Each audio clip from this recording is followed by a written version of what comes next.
Welcome to you all, and especially to Professor Richard Dawkins. You took on campaigning against religion about the age when many people start planning on just retiring and kind of making peace with those issues. So why did you get active in the last 10 years? It's been a lifelong, it's been a lifelong thing. I mean, I wouldn't say that I started recently. The God Delusion is a relatively recent book, but really all my books are implicitly atheistic. The God Delusion is rather more explicitly atheistic. Why on earth would you stop just when you reach retirement age? And it seems to me to be every bit as important now as it ever was. And I want to go on to the end, which I trust will be a long time hence.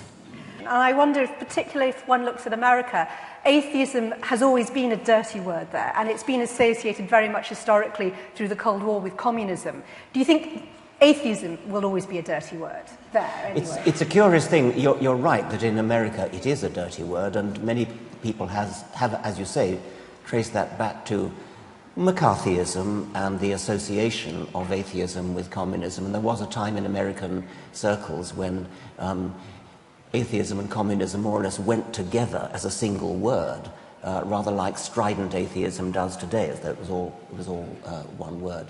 So atheism still is a dirty word in America, and various people in America have sought to use just another word for exactly the same thing, like non-theist or bright or something like that. And I vacillate. It's a political decision, really, what's the best thing to call ourselves. I think I'm kind of veering towards saying, let's grasp the nettle, let's go on calling ourselves atheists and make people understand what it means, that it's actually rather a benign thing. There's nothing sinister, nothing aggressive about being an atheist. But there are many Americans who feel that the more softly approach is more politically expedient, and therefore use a word like non-theist or secularist or bright or something like that. And you can see why that's the heart of the discussion now, in a way, isn't it? That it's one thing feeling that you're right, it's another thing actually winning over hearts and minds. That's right. I mean, the polls in America suggest that if you define atheist in a sort of more neutral way, as secularist, non-believer, sometimes they're called the nuns, then you find about 20% of Americans fall into that category. But if you define it as if you use the word atheist, then it drops to about 2%. So just simply changing a word for exactly the same thing. Julia Sweeney, I've often told this story, but it's very, very funny. Julia Sweeney, the American comedian who did this wonderful one-woman show called, I think, was it Letting Go of God, something like that, describing her own escape from Roman Catholicism. And it's a very, very amusing, very witty one-woman show. And towards the end of it, she describes her mother's reaction when her mother read in the paper that she was an atheist, and her mother said this, said, "Well, I don't mind you not believing in God, but an atheist?"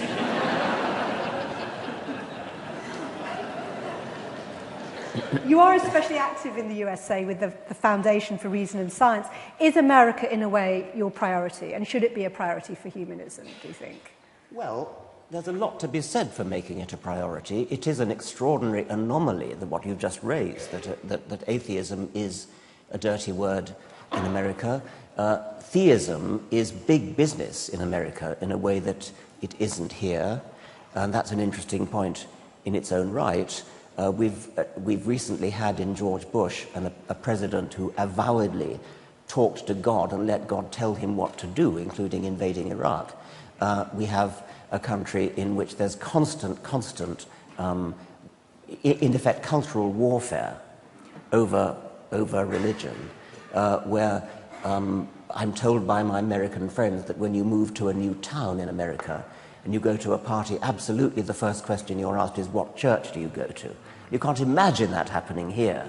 So there is a difference. There is a sense in which perhaps our efforts need to be concentrated in America rather than Britain. But actually on the world stage, it seems to me that our efforts need to be concentrated in the Middle East, in places where religion is more than just a sort of cultural battle, but actually is a physical, violent battle where people are actually being killed. because of futile and footling distinctions between one religion and another. I mean, do you have a view on what sort of action one can take? We've heard from some very brave campaigners in some of these countries, but when you look at the scale of it and you look at how entrenched religious establishments are in running countries, reasonably, what are the first steps towards that? It's a very difficult thing. If you're talking about the Islamic world well, now. Yes, particularly countries, I mean, like Saudi Arabia, which are allies of Britain. I mean, so much of the Middle East.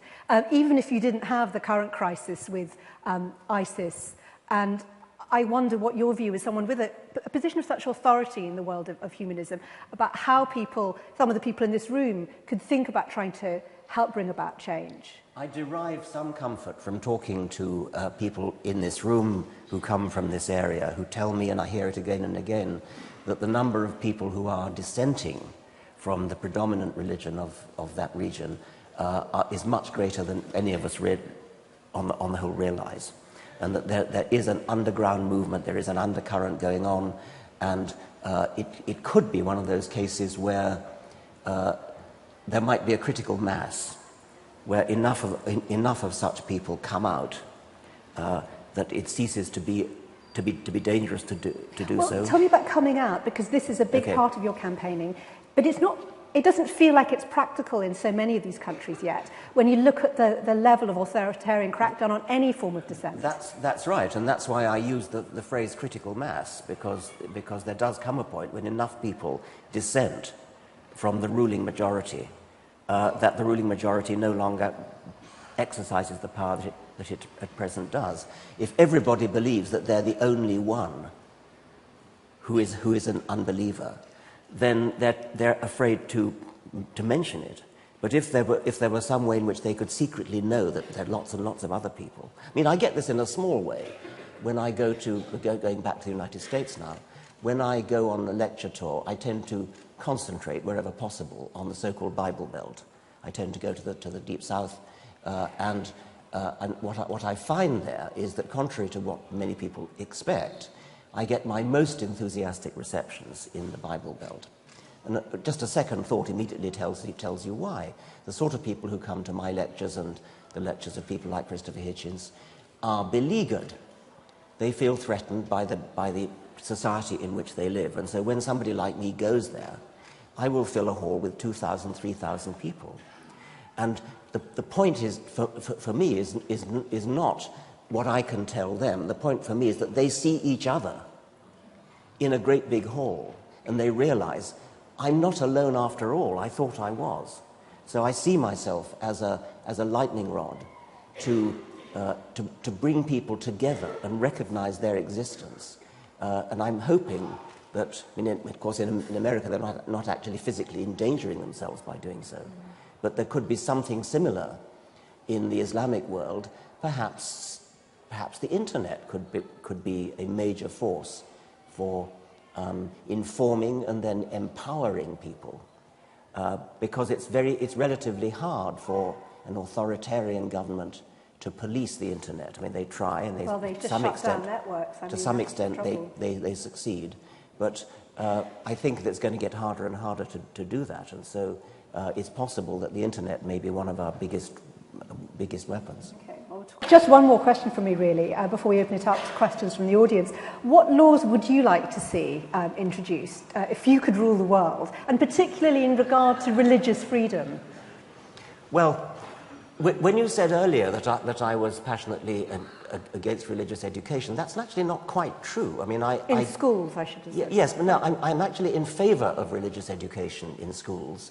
But that's very different from religious indoctrination. Right. So I think that it is. I mean, when we found that result, that only 39% of so-called Christians in the country can identify Matthew as the first book of the New Testament, I actually was rather shocked at that, because it seems to me to be it's part of our culture, it's part of any person's education in this country, that they should know something about the Bible. You cannot appreciate European history unless you understand about Christianity and the Crusades and battles between Protestants and Catholics and things like that.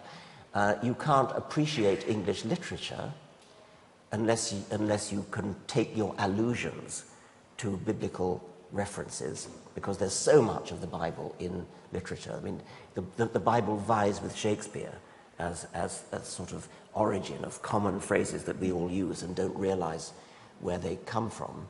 And because, like Shakespeare, from roughly the same period, the King James Bible is actually rather beautifully written. So in a world ruled by Richard Dawkins, everyone would know the Bible, they would understand the history of religions as a sort of anthropological, cultural historical, literary. But that, of course, is poles apart from indoctrination, where a child is told, you're in a Catholic school, you are a Catholic child, you believe this nonsense here. I mean, that's what you'd like to change, presumably, an end to faith schools? I would like to abolish faith schools in the sense of schools that are run by particular churches, particular denominations, which indoctrinate children in a particular religion, which are remarkably effective. I mean, the reason why there's so much bloodshed and violence in the Middle East is precisely because young children have been indoctrinated from the cradle upwards. And they've been sent to madrasas, they've been taught nonsense. And they've been told this is Holy Writ. They've been told that you've got to believe this, and people really do believe it. As Sam Harris said, the thing to understand when you're talking about people like suicide bombers, these people really believe what they say they believe, and the reason they really believe what they say they believe is that they were told it as children at a vulnerable age. And the evidence that they do really believe it seems to me undeniable. The other big thing I have about children, and I've become almost a bore about this, is labelling of children. It's another aspect of the same thing, but indoctrination goes with the tying a label around a child and saying this is a Catholic child, this is a Protestant child, this is a Muslim child. And what really pisses me off about this is that it isn't only done by the religious. We all do it. It's part of our culture to label a child. We see in the newspapers in Northern Ireland Catholic children on their way to school being stoned by Protestants, or Protestant children on their way to school being stoned. The newspapers, which are not run by religion, it's not religious propaganda, it's simply accepted that there is such a thing as a Catholic child. No, there isn't. There's a child of Catholic parents. Don't ever talk about a Catholic child, a Protestant child, a Muslim child.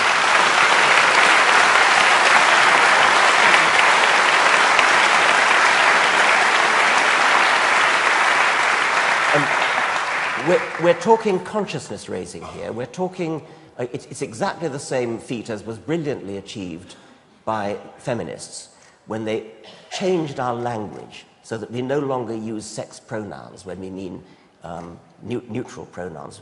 We no longer use a phrase like one man, one vote. There's no law against talking about one man, one vote, but we've all had our consciousness raised. We don't do it anymore. If you hear somebody talking about one man, one vote, you flinch, you wince. We all do it, rightly so. We need to get people to wince and flinch whenever they hear talk of a Catholic child, a Muslim child, a Protestant child, and so on. That's consciousness raising. And that, I think, is the single biggest thing I want to do, is raise consciousness.